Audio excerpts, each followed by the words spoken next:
There was a nuclear melt-up in the stock market last week.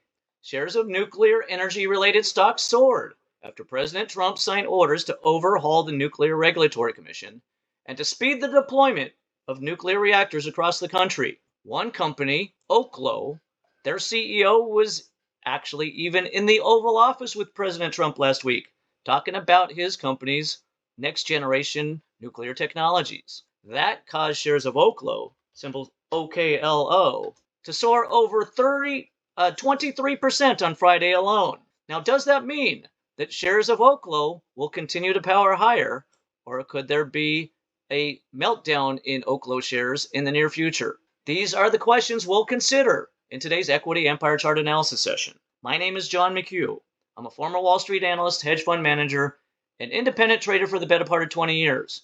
Today, we're going to be looking for clues in the chart of Oklo to see where the big money might be stacked up trying to buy or trying to sell shares of Oklo. The way we're going to do that is we're going to look for, first of all, we're going to look for support levels. And there's a support level right here in the 40 to 38.60 price range. And there's another support level below that in the 35.78 to 34.42 price range. So two support levels to consider for either bounce trades or discounted entry prices for longer term positions. Now let's go take a look to see if there are clues in the chart as to where there might be overhead resistance. And there are several pockets of overhead resistance in the chart here that we can see. There is a resistance level in the 49.22 to 52.22 price range, and there's another one just above that. They're basically stacked up all the way to all-time highs, okay?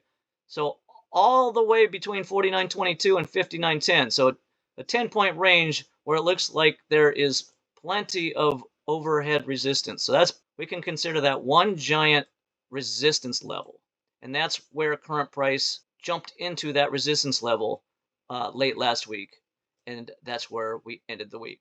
So what can we set up as a game plan here if we want to try to make some money trading Oklo based on that positive news development and their exciting technology that looks like it's going to get fast-tracked? Well, what we're not going to do is we're not going to chase price after the stock is already up 150% in the last couple months alone, especially when we bumped up into a technical resistance level.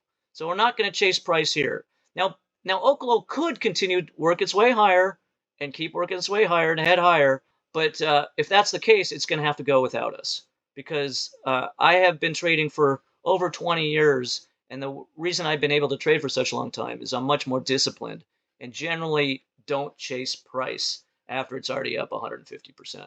So what we'll patiently do here is we'll patiently wait for a pullback into one of these support levels. Now, if price doesn't pull back to the 40 price range, we simply won't get filled, but we won't lose anything, okay? So nothing lost if price keeps going higher. I took a look at a list. There are over 40 nuclear-related stocks to consider trading. So I'm definitely not going to chase Oklo after it's up 150% in the last 2 months.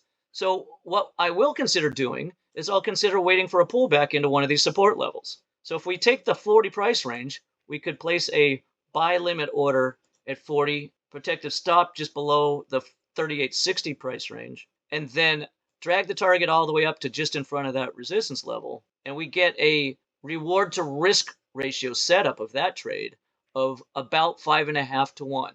So in other words, for every $100 worth of risk you would take in that particular trade, you could potentially have $550 worth of reward. And that's the way pros set up their trades.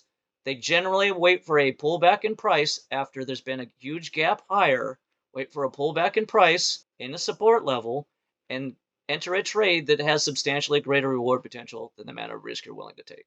So the ultimate scenario would be this. If shares of Oklo can pull back over the coming days or weeks ahead to the 40 price range, ideally it could bounce off of that technical support level before heading higher and retesting this resistance level once again. And like I said earlier, that's about a 5.5 to 1 reward to risk setup. So let's wrap up today's session, folks. Hope you enjoyed the session. I'll be back each day this week with more technical analysis. In the meantime, I wish you the best of luck in your trading and investing in the coming week, and we'll see you soon.